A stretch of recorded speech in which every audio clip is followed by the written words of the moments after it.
Friends, अगर आपको इस बार का सीटेट क्लियर करना है तो आज आपके साथ एक ऐसी स्ट्रेटेजी शेयर कर रही हूँ जिसको अगर आप सिर्फ 2 से 2.5 महीने भी अच्छे से फॉलो कर लेंगे तो डैम श्योर है कि आपका सीटेट आराम से क्लियर हो जाएगा। और जो स्ट्रेटेजी आज मैं शेयर कर रही हूँ वो आपने आज तक किसी से भी नहीं सुना होगा। तो चलिए स्टार्ट करते हैं आज का वीडियो। वेलकम टू स्त्री कॉर्नर, मैं हूँ आपकी फ्रेंड आराधना। सबसे पहले हम बात करेंगे पेपर 1 की। पेपर 1 होता है क्लास 1 to 5th के लिए। जो इसको क्लियर करता है वो क्लास 1 to 5th मतलब प्राइमरी के टीचर के लिए एलिजिबल हो जाता है। इसमें होते हैं 5 subjects, CDP, Hindi, English 2 languages होते हैं, EVS और मैथ्स। सीटेट में इंग्लिश कंपलसरी होता है और आप चाहे तो हिंदी की जगह उर्दू, संस्कृत, पंजाबी, कन्नड़ जो भी आपकी लोकल लैंग्वेज है आप वो सेलेक्ट कर सकते हैं। वैसे बेस्ट होता है हिंदी ही सेलेक्ट करना। आगे मैं आपको इसका भी रीज़न बताऊंगी क्यों। अब ये पांचों सब्जेक्ट जो हैं वो आपके 30-30 मार्क्स के होते हैं, मतलब 150 क्वेश्चंस होते हैं और 150 क्वेश्चन करने के लिए टाइम भी होता है, सफिशिएंट टाइम होता है 150 मिनट, मतलब एक क्वेश्चन पे 1 मिनट मिलता है। अब हमें जो स्ट्रेटजी अपनी तैयार करनी है वो ये देखना है कि जो 30-30 मार्क्स के क्वेश्चन होते हैं, मीन्स जो CDP है, CDP 30 मार्क्स का है, इसमें 15 मार्क्स जो है वो हमारा सब्जेक्ट का होता है CDP, बाकी 15 जो हैं वो पेडागॉजी होती है। पेडागॉजी मीन्स शिक्षा शास्त्र। हर सब्जेक्ट में 15-15 मार्क्स का पेडागॉजी फिक्स है और 15 मार्क्स का ही सब्जेक्ट का क्वेश्चन आता है। तो आप जो अपनी स्ट्रेटजी है वो ये लेकर के चल सकते हैं, या तो आपको अपना सब्जेक्ट स्ट्रॉन्ग करना है या फिर अपना पेडागॉजी जो है उसको स्ट्रॉन्ग कर लीजिए। क्योंकि अगर आप सिर्फ अपना पेडागॉजी भी स्ट्रॉन्ग कर लेंगे तो भी आप बहुत आसानी से सीटेट क्लियर कर लेंगे। क्योंकि ये जो 15-15 मार्क्स के पेडागॉजी हैं, जो शिक्षा शास्त्र है, ये टोटल आपका 75 मार्क्स का यही आ जाता है। 150 में 75 मार्क्स मतलब 150 में 75 मार्क्स जो है वो सिर्फ और सिर्फ पेडागॉजी के होते हैं, जो सिर्फ शिक्षा शास्त्र के होते हैं। मैं दोबारा लिख के नहीं बता पा रही हूँ क्योंकि एक बार ऑलरेडी मैं वीडियो शूट कर चुकी थी और उस टाइम बच्ची की वजह से वीडियो अच्छे से शूट नहीं हो पाया, वीडियो का जो रेशियो है वो गड़बड़ हो गया। इस वजह से जो मैंने पहले लिख रखा था उसी पे अभी आपको समझा दे रही हूँ। अगर सिर्फ आप अपना पेडागॉजी भी स्ट्रॉन्ग कर लेते हैं, मतलब 15-15 मार्क्स के जो हर सब्जेक्ट में पेडागॉजी आ रहा है, तो भी आप आराम से सीटेट क्लियर कर लेंगे। क्योंकि 75 मार्क्स जो है ये आपका पेडागॉजी ही दे जाएगा आपको। अगर 75 नहीं तो आपको इसमें 65 भी मिलेंगे, बहुत आराम से आपका सीटेट क्लियर हो जाएगा। क्योंकि अगर आप जनरल के हैं तो आपको जनरल में सिर्फ 90 मार्क्स ही चाहिए और अगर आप OBC हैं तो आपको 83 मार्क्स चाहिए।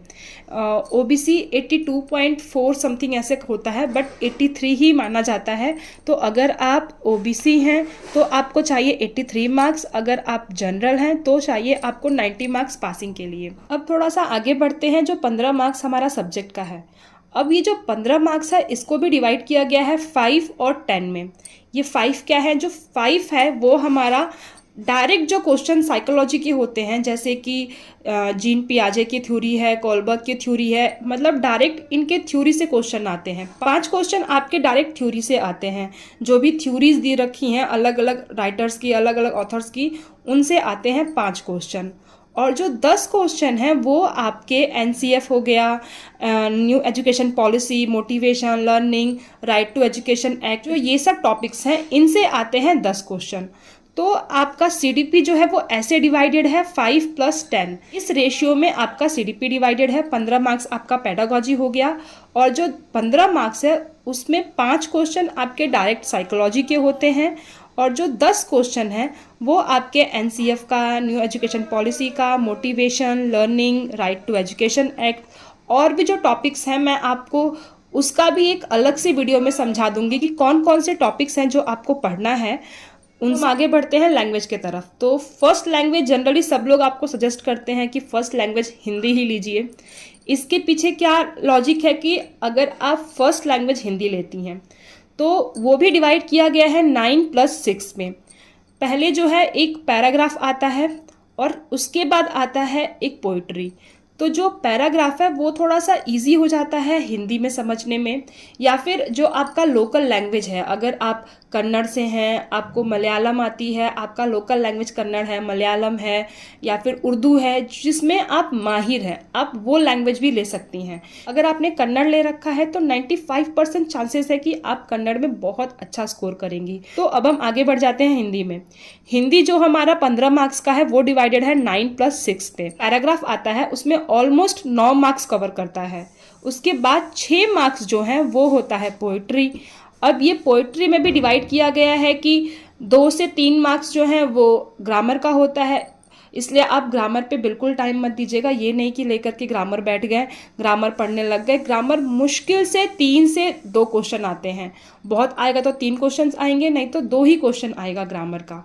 तो ग्रामर भी इसी में ऐड होता है, या तो पोइट्री में ऐड कर देगा जो 6 मार्क्स है, या तो जो आपका ये 9 मार्क्स है इसमें ऐड कर देगा।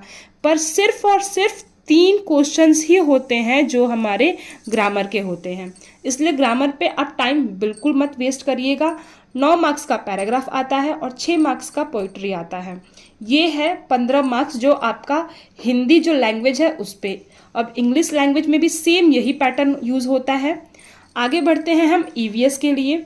तो क्योंकि ये सीटेट है तो ईवीएस के लिए आपको सिर्फ और सिर्फ जो एनसीईआरटी की बुक है 6th, 7th और 8th, सिर्फ यही 3 बुक्स आपको प्रिफर करनी है, इनसे ही पढ़ना है। जो एसएसटी की बुक होती है, जो सोशल साइंस होता है, उनसे ही पढ़ना है। इसके अलावा आपको कुछ भी अलग से, ये नहीं कि आप इकोनॉमिक्स लेके बैठ गए पढ़ने के लिए, ये नहीं कि आप कोई भी अलग सी बुक लेके पढ़ रहे हैं, आपको कुछ भी अलग से नहीं पढ़ना है। ईवीएस के लिए सिर्फ आपको एनसीईआरटी में जो भी दे रखा है, एक एक वर्ड जो एनसीईआरटी का है वो आपको पढ़ना है और उसी से आपका कवर करता है ईवीएस। अब हम बात करते हैं मैथ्स की।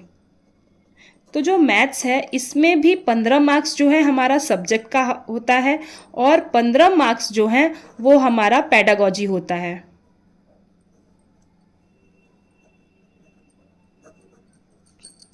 तो अब ये जो पेडागॉजी है ये तो कॉमन है आपका, अगर आपने ये सीडीपी पढ़ रखा है तो सीडीपी में ही सारा पेडागॉजी आ रहा है आपका।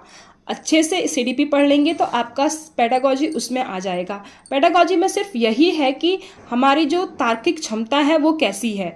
जैसे अगर रीजनिंग का कोई एक फॉर्मूला नहीं होता है, अगर ए बी के दाहिने तरफ बैठा है, सी बी के बाएं तरफ बैठा है, इसका कोई फॉर्मूला नहीं है, कोई ट्रिक नहीं है। वैसे ही पेडागॉजी का भी कोई फॉर्मूला नहीं होता है। ये सिर्फ आपकी जो क्षमता है सोचने समझने की वो चेक करता है कि अगर आप क्लासरूम में जा रहे हैं, कोई सिचुएशन आ गई तो आप कैसे बच्चों को हैंडल कर रहे हैं, टीचर्स कैसे अब खुद को हैंडल करेंगे। सिर्फ यही क्षमता होती है जो है पेडागॉजी।